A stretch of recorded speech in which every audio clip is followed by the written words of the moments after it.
Cameroon's military says it has seized several hundred weapons and combat uniforms that were being smuggled to a hideout of the Nigeria-based terrorist group Boko Haram.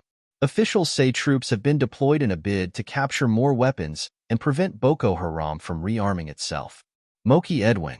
Cameroon government officials say long-barreled firearms, military uniforms, over 400 packets of tear gas, and more than 100 gallons of oxidizing agents were seized from suspected Boko Haram members this week in Marua, a northern town near the Central African country's border with Nigeria and Chad.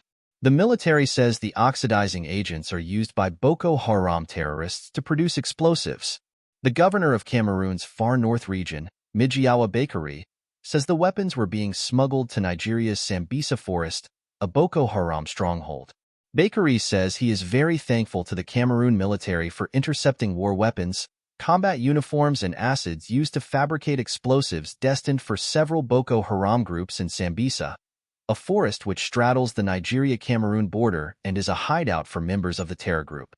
He says Boko Haram is rearming and recruiting members after it was weakened by troops of the multinational National Joint Task Force of the Lake Chad Basin, or MNJTF.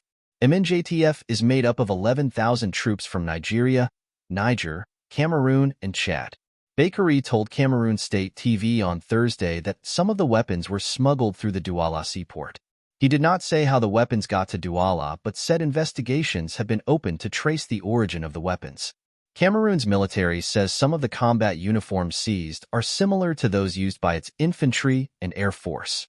Boko Haram fighters sometimes disguise themselves as government troops to deceive civilians before attacking communities for supplies, officials say. The government says civilians should help prevent Boko Haram from rearming and recruiting new members by reporting strangers in all border towns and villages to government troops.